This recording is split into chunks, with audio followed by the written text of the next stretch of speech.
And we are live. Good evening and hello again to everybody. Welcome. Glad that you're here for tonight's work session. We are going to be receiving information and a presentation regarding our crisis intervention efforts. I believe Commissioner Lyman Torres, are you on point for this? I am. Thank you very much, Madam President. I will first introduce my team who has joined us here today. I have Erica Hernandez with us, who is serving as our Associate Director of Community Services. And I have Aaliyah Hinton-Williams with us, who many of you have had an opportunity to meet and see, who is serving as our coordinator for our crisis response teams. And so these two team members are here with me and can assist in questions, but also I wanted you to be able to meet them if you had not had an opportunity to do that. I do have a presentation to share with you that I hope will answer many questions that you may have about the plan and the process as we have been developing this plan for some time. And there are some members of council who had the opportunity to participate in the planning process and other members who did not. So I did want to make sure that we had an opportunity to have you receive this information, as well as me be available to answer any questions that you may have or that you may have received since the onset of this announcement. So for today's presentation, I want to focus our attention on the person in crisis team, but I will give some context as to the other parts of the Crisis Intervention Services Office that I did come in and talk with you about a few months ago. So the Crisis Intervention Services Office was established in September, and part of that came from your action in the transference of the FACET program and victims assistance programs from RPD into the newly then named Department of Recreation and Human Services. And those legacy programs have been around and serving in their capacities. We also wanted to add to that, and we talked at that time about adding to the Crisis Intervention Services Office 2 additional teams. One of those teams was the Homicide Response Team. This team, we had been working with Vice President Lightfoot and the Rock Against Gun Violence Coalition for some time in the creation of this team, which was to coordinate, to be a coordinated response, bringing together community-based organizations and others who have a response for families of victims of homicides. But we wanted to make sure that we had a coordinated effort in the community, and we launched that team officially in November, and Aaliyah has been serving as the lead of that team and a coordinated effort with the community. The team that I want to make sure I brief you on today and speak with you about today is the Person in Crisis team. This team has been formed as a law enforcement alternative response to mental health, substance use, behavioral health related calls at this point. And what's different about this team is that it is a first responder team. This first responder team is made up of emergency response social workers and is staffed 24/7 and can be reached by 211 or 911. And I'm going to go into some detail as to this, how we came to planning for this team, and some more specifics that I hope will answer some of your questions. So first off, I'll start off by talking about the composition of the team. As I mentioned, it is made up of emergency response social workers. The credentials for this team include licensed mental health counselors or licensed master social workers. And these behavioral health professionals have typically had experience in the organizations and with the population that we are looking to serve and that we are serving. So there's an understanding and a connectivity an ability to connect to services because there's an understanding of the services available in our community. And having worked in behavioral health, many of the individuals that we'll be responding to are, you know, people that in typical cases that they have responded to in their professional work. The teams will work in teams of 2 at all times. And as I mentioned, we'll have 24/7 coverage. We did start with 24/7 coverage. We are providing 24/7 coverage. And our response is to the city of Rochester. Our team that's in this pilot consists of our coordinator. We have full-time emergency response social workers, part-time emergency response social workers.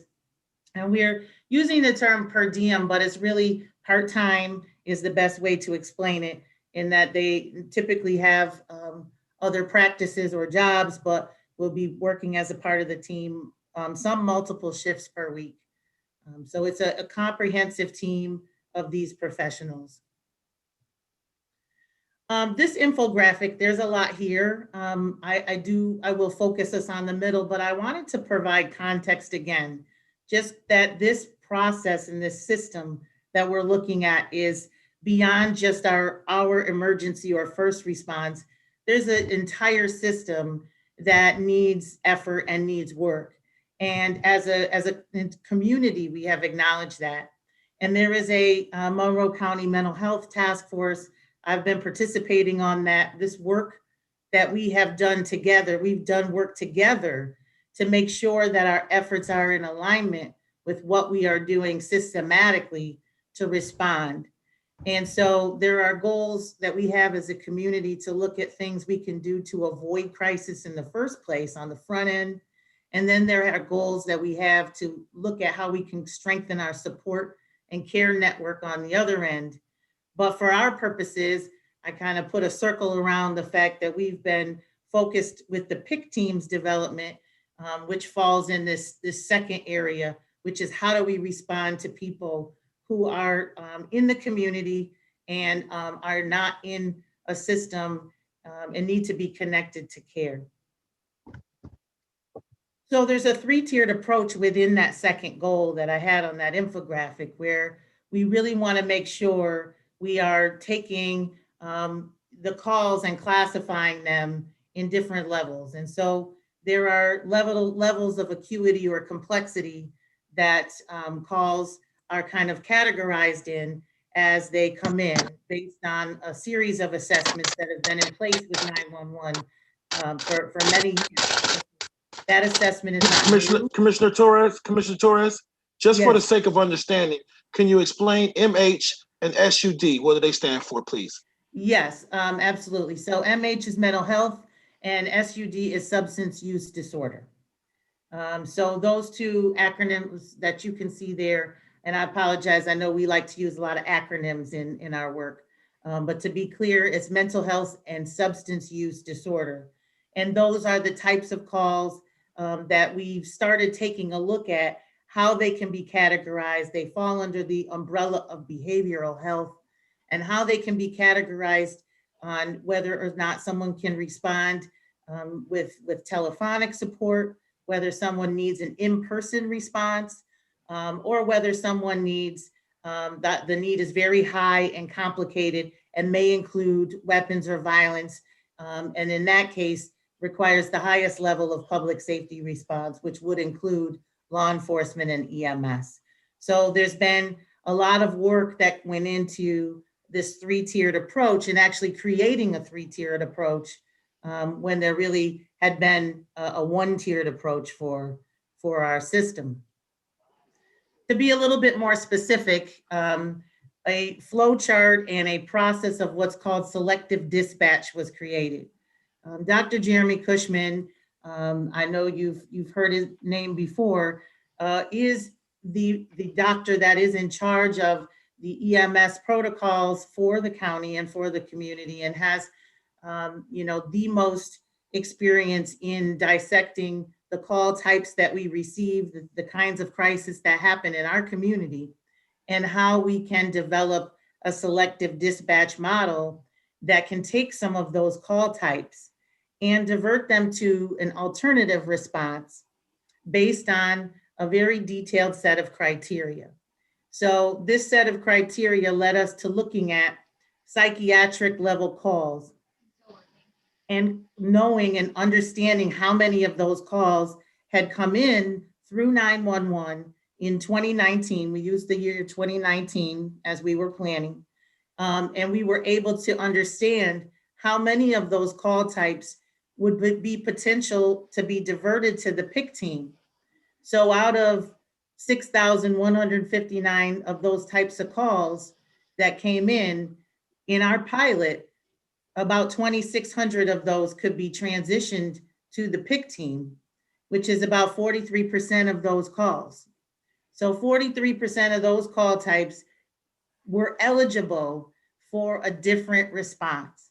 And that is what this pilot is built on. So this pilot is built on those call types and only those call types at this time.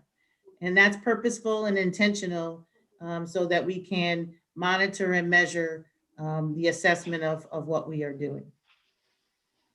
When we do get on the scene, there was a team and Councilmember Harris was a part of this team, but a team that created the on-scene protocols, the risk assessments and the level of assessment that the team is conducting when they get there.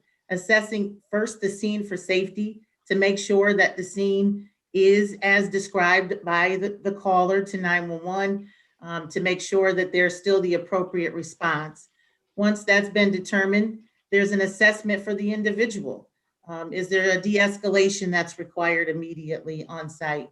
What can be done to understand where the client is or the individual is in their crisis at the time? What is their state of crisis? And what kind of resource is going to be needed to be able to address that crisis, whether it's on the spot, whether it's ongoing, but that kind of risk assessment is what was detailed out. The team has been detailed and trained on that, the on-scene protocols that were developed. Once they've done that assessment, we really needed to make sure that the care network was robust and available. So we did an inventory, and this is just a snapshot, but we did an inventory and created a care network by looking at all of the services that are available in the community today that we can connect people to immediately. What the hours of those were, there are some 24-hour service providers, but that is very limited. But what are those services? How can we connect? Making sure that these service providers knew what our pilot was about, that they were prepared to know that we would be out on the street and that we would be making these connections and referrals, and that we wanted to make a warm handoff, and that this would be something that would be followed up on to make sure that that followed through and that these organizations followed through with individuals. So this is something that we have worked to develop, and we are continuing to build these relationships. There wasn't any organization that wasn't willing. Everyone was at the table and ready to receive the connections that we will be able to make with them. To follow up on that, as I said, we will be doing some short-term case management as a part of this pilot because we have to follow up. We have to follow through to see if people have made those connections, what barriers they might be facing to do that, and try to reduce those barriers. One of the things that we need to add to this pilot that we're working on trying to add is the integration of peers.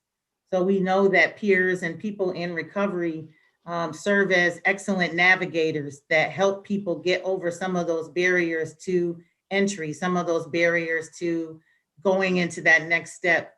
And we want to make sure that we have an opportunity to connect peers in our system. And we know that that will help with some follow-up.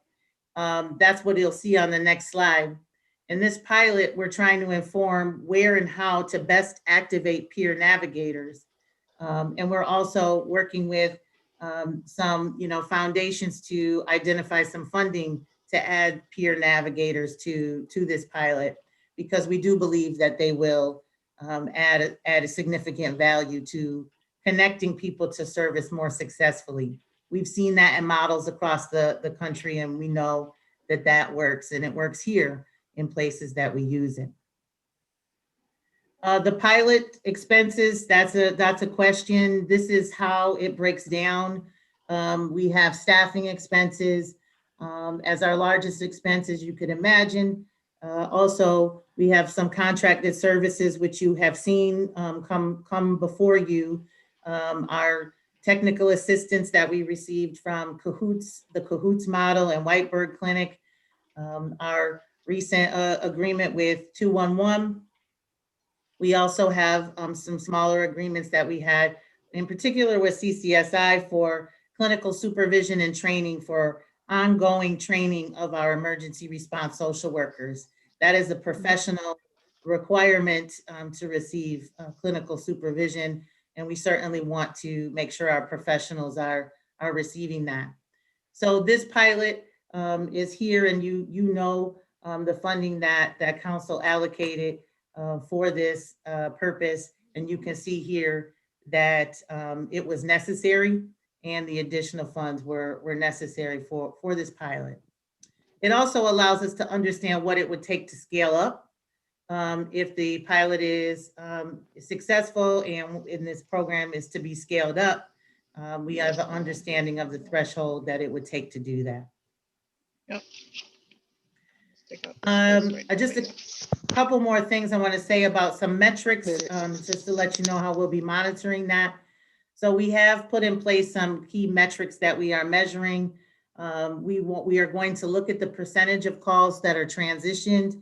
Our goal is to reduce the number of behavioral health calls that are responded to by law enforcement. We also want to measure the impact on ED utilization because as you can imagine, in the traditional public safety system, you either go to the hospital system or you go to the criminal justice system. There's not largely a connectivity to community-based supports and services. So we want to look at not only the impact from the criminal justice side, but also from the hospital side. Are we reducing ED utilization with this population? We want to do a cost benefit analysis for sure. We want to know if this investment in these resources is something that we can compare to the investment in the other parts of the public safety chain where we currently send the law enforcement and EMS to calls that could be handled by another team. And most importantly, we want to look at outcomes for individuals. You know, are we having an impact on meaningful connections to service that reduces a person's cycling in a system that is not set up to help them with long-term support? So those are some of the key metrics. And these are metrics that are being tracked in many different cities that are doing the pilots. And I say many, but there really are a handful of cities across the country doing pilots right now. And there's a sharing of understanding around key metrics and an ability to have some comparable data. So we will be evaluating each month as we go along. The advisory committee that was established to draft and build this plan is staying in place. In fact, we have a meeting coming up. That team is continuing to evaluate those metrics, what we're doing, what we need to adjust all along the way. And we'll be making recommendations for the end of the pilot and what should happen, whether it should continue in its current state, scale up or down, depending on what the evaluation of the pilot is. I do want to acknowledge all of the people who worked on that, definitely the committee, but also members of council who participated in the planning. The community input was imperative. We had held a screening of the definition of insanity and had the folks from Miami-Dade County come up and talk about how they changed their system as inspiration for us, and the community was widely engaged in that. And the last thing I'll say before I open it up for questions is to let you know we are working on a outreach campaign. We have launched it. We are going to work on an outreach campaign, a multifaceted, multimodal campaign that will include, billboards, transit advertising, because it is important to get the word out that there is an alternative way to reach this team. Many people might not have reached out for help because they didn't want to go to the hospital, or they didn't want to have an engagement with law enforcement. But they didn't have any other way to get help. And so we are going to be pushing it out for people to know that they can reach this team through 211, and that there will be a thoughtful assessment of how to connect them to community-based supports. So with that, I'll stop sharing my screen so everyone can see each other again, and I can answer questions that you might have about the PIC team and the pilot. Thank you, Commissioner Lyman-Torres. This is I think, just a very exciting effort. It holds tremendous promise and is a sea change from where we are right now. I'm just interested in sort of some of the intricacies of it, because it's gonna take a lot. I know the employees or the people who are responding. You said they are part-time on-call. What are they? So it's a combination. There are some full-time, some part-time, and some on call, but that's really a form of part-time that's less restrictive, so that some people can work 1 or 2 shifts a week based on the fact that they're practicing, they're practitioners right now in the behavioral health field. And so it's a combination, but between that combination, we have a team on 24/7 on duty. So not on call to be called out, but on duty, ready to be dispatched. And thank you. You listed the key metrics. When do you look at those to really get a feel for whether or not it's working in the direction that you want it? What is the interval, essentially? So we're going to look at them. We're going to look at them monthly, but we're really looking at first. Right now, we're looking at that call transferred right away. We started looking at that daily and making sure that the systems are working. That as the calls come in that are appropriate for the PIC team, that they are being sent to the PIC team. So we're doing that reconciliation in real time, just to make sure that that's happening and that's going all the way through the system. But we will be looking at this each month with the advisory committee and making sure that that's going in the direction that we intended with the pilot, but also to see where we can troubleshoot and identify issues.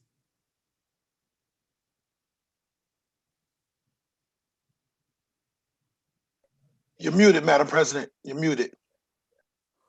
Thank you. I'm going to get that T-shirt that says you're on mute. I'm going to do that. But we've had some significant incidents in our community, as you well know. And I wonder if during the course of creating this model, if you looked at those and said, under the new model, what would we have done? How could we have interacted in a way to prevent the outcome that occurred for X incident? We absolutely did, because, that's certainly the catalyst that drove the community to ask for a difference in response. And what I will say is that this is on its way. This pilot gets the community on its way to being able to respond to more complex calls like those that have happened. There's a level of complexity there that we still have to get through to get to. So starting with the calls that could be diverted, that only this kind of team needs to respond to, is a start. But having our eye on understanding what a co-response model would look like, because there are going to be instances where law enforcement or EMS were either there first or are there for a reason, and to have a co-response model planned out where the behavioral health professionals can be a lead role in that response is something that we have to work on. We've started the work on the co-response protocols, but the beginning phases of this pilot doesn't quite get there. We have to get there. That's got to be the next step of looking at not just what we can respond in lieu of, but what can we respond with. Got it. Okay, thank you. Questions, folks? What? I have one. Oh, I have one, Madam President. Just can you talk about the interaction with the county? I know when we first were talking about this a couple of months ago, we talked about the county's what's their team called? Is it a fit team that they have? 15? Mhm. Yeah. Do we have any interactions with them, or is there? I know it's a pilot. Do you think that it would just be better enhanced by working with them, or what's that relationship going to look like going forward? Great question. We have been working all along with the county in the development of this plan. In fact, the county had their own recommendations on how to deal with some calls that they feel could be diverted in the future that come into the county. But we've also talked with them about the FIT team specifically. We know that the FIT team has received some grant dollars to increase their hours of service, to increase some of their availability.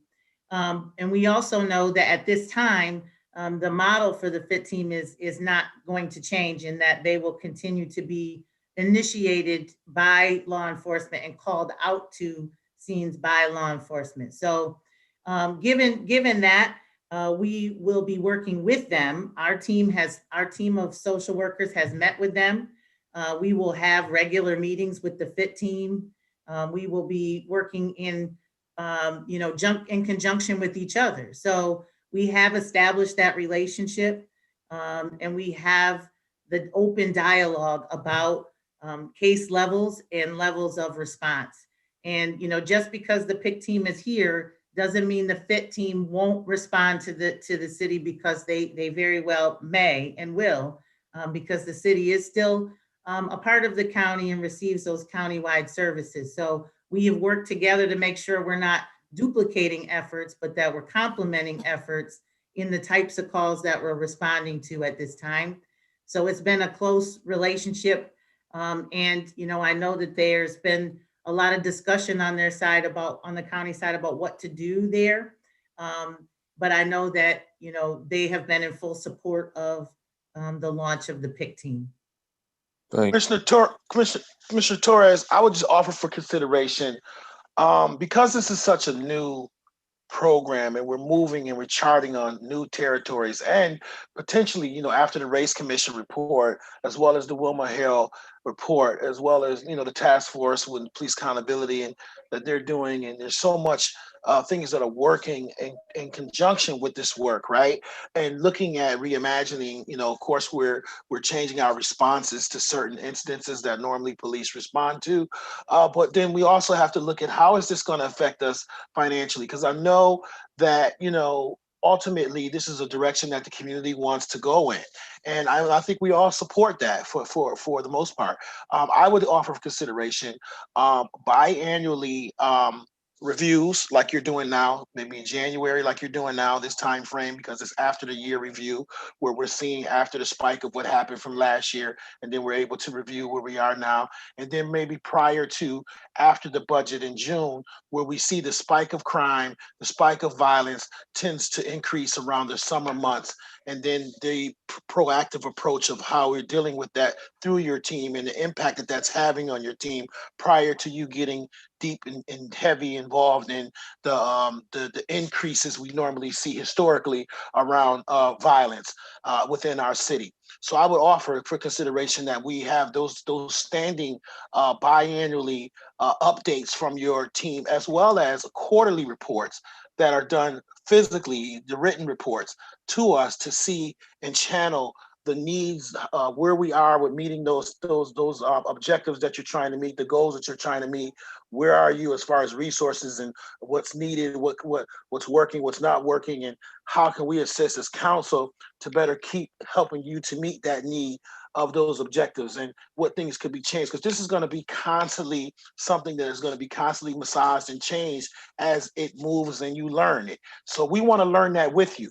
You shouldn't have to go through that alone, right? That should be a team effort, as it was developed by the team, implemented by the team. It should also be followed and handled by the team, so we don't lose track. One of the things we discovered in doing the work with the homicide response team and the Rock Against Gun Violence Coalition is that facet and victims impact assistance were a well-kept secret that we had in our departments. We don't want that to happen with this new model. We need to keep our finger on this, and we need to be understanding of where you are. And it doesn't need to go a whole year before we go, oh, by the way, we need this, or we would have had this, or we needed council to support us on our marketing efforts, or et cetera, et cetera. We want to be working alongside of you, along with implementation, marketing, and evaluation of this project going forward. Absolutely, Vice President. I will make sure that I adhere to that. I have a question. Councilmember Gruber. Thank you. So first of all, thank you, Commissioner Lemon Torres. Obviously, I hope you know how much everyone, not just on this call, but in the community, appreciates the work that you've done shepherding this forward. I'm curious, you already mentioned about you provided a little bit about the budget, and you mentioned about thinking through what it's going to take to scale up. We're already seeing Council Vice President Lightfoot already mentioned a bunch of the reports, which I think many of them are going to have an eye towards doing that scale up. And I'm wondering if there's any efficiencies to be gained as, in terms of volume, as the program grows, as the department grows bigger and has more people, if you have a sense of if there's going to be any kind of economies of scale, if some of those costs are startup costs, or if all those costs are like, the more calls to the service, the more cost. And associated with that question, I'm also wondering about the supply and demand of social workers. If we have adequate social workers in our community, if this program was going to scale significantly, and potentially if there's any opportunity to link with any of our local universities, which I know we have several MSW programs locally, if anything like that has been explored at all. So thank you. I'll answer your first question about scalability. We are definitely looking at economies, and we want to make sure that we can be as efficient as possible with scaling up. There is some level of scalability available in what has been designed right now. So there's some increase in call types that we can add with the team that we have. But then there's a threshold where we would have to add additional team members to take on different call types based on historical data we have on the number of calls. So, what we've done is we've based something on, 2,700 calls in a year in these very intense kind of call types. But we will definitely have to scale up in some of the staffing areas if we added additional call types that had large call volumes.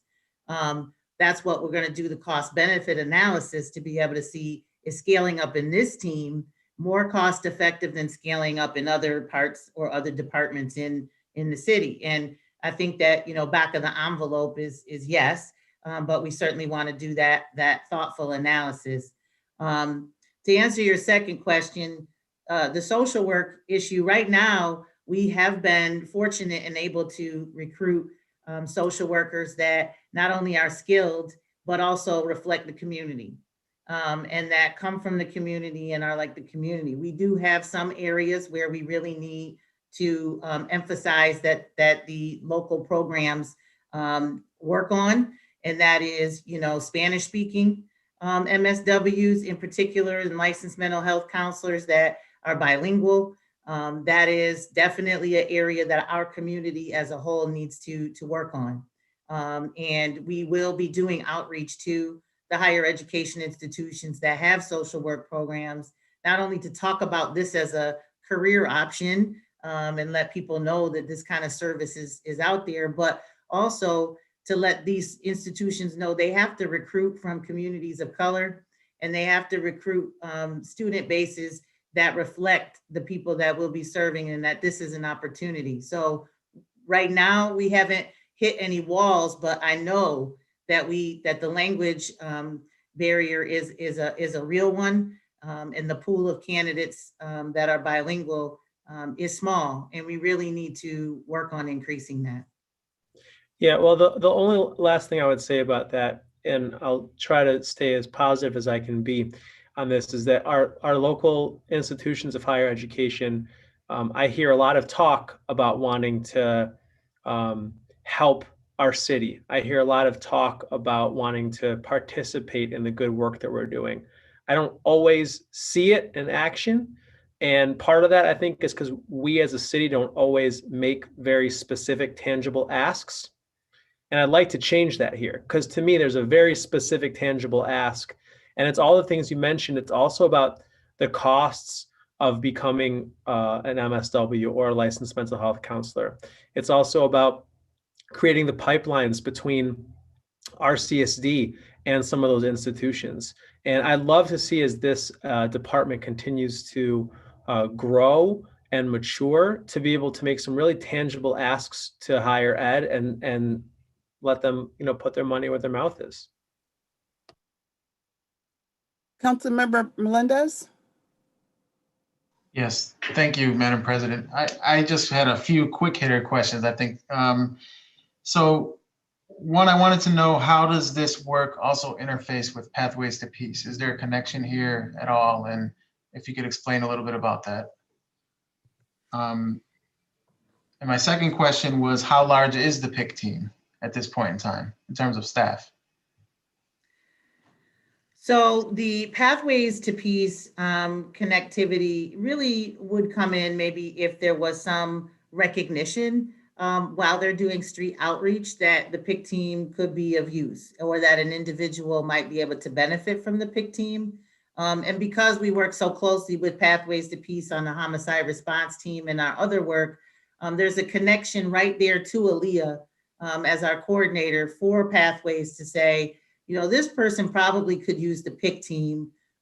This isn't really a violent crisis. This is more of a behavioral health crisis. And so an immediate connection can be made on the spot because of not only the fact that it's in the same department and on the same team, but because there's already a connectivity between Pathways and our crisis intervention services. So yes, there is a connection. And then your second question, there are 14 folks on the team and our coordinator.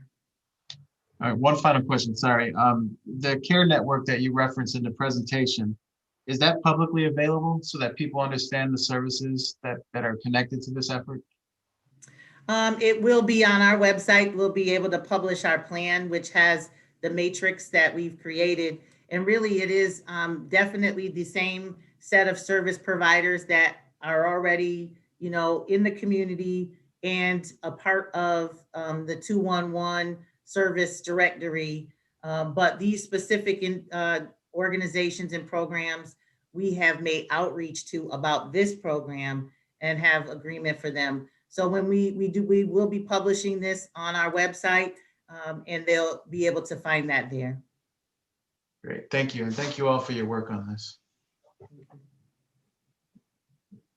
The caring network, it sort of takes me back to a question I had in mind about the video on the definition of insanity about that program.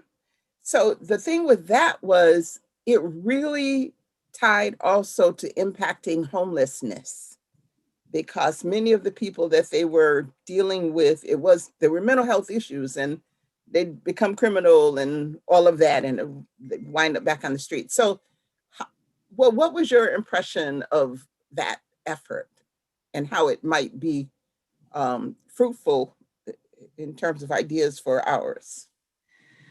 Great question there. I was really inspired by their efforts, not only to divert people from the criminal justice system into support and recovery, but also how they used both peers in the community to keep people healthy in the community and them living independently in the community. But also one of the things that they're working on that they'll be launching in a few months, and they've invited us to take a look at when travel is sanctioned again, but they're opening a center, a recovery center, a place where they can house a number of services, house a number of services providers, reentry services, education services, health services, and really create a place in their community where the homelessness issue isn't a deterrent to getting into recovery, where people can be short-term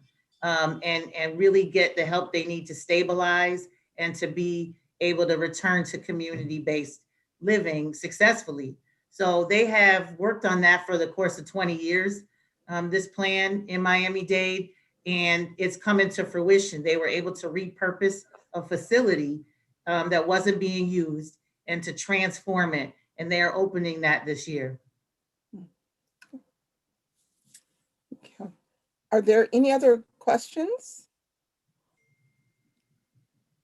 If there are not- Yeah, Sorry, President I'd Scott. just like to say that I am closer to the work, so I don't really have questions. But I'm just so excited that this is happening, and I think it's so needed, and looking forward to seeing how this will impact our community. And just a little plug, you mentioned the website. Could you say what the website is? Yeah, so it is City of Rochester /crisis intervention. Awesome.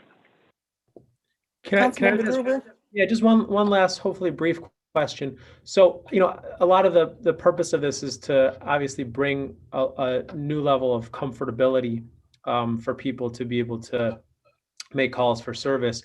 And for some, that level of comfortability might include clergy or other, or even other things that aren't necessarily social workers, but also aren't uniformed police officers. Has there been any discussion about trying to weave in other kind of community leaders, clergy in any type of way? I think we can continue that conversation. We have clergy representation on our committee to purposefully get to that point. So I definitely think that we can get there. It's not built in at this time, but we definitely had that connection in mind, and I think we can expand upon that. So start with trained professionals, social workers, and think about how to expand it later if there's kind of gaps in the process, something like that. Yeah. Yes. Thank you very much. Okay. Well, I thank you all. I certainly, again, we thank you, Commissioner Lyman Torres, and your staff for this tremendous effort. And we look forward to hearing more about your progress. And certainly we know about the success that's to come. So with that, if there are no additional questions or comments, I'd like to adjourn this meeting. Okay. Thank Good you. night. Thank you. Good night. Thank you. Good night. Night.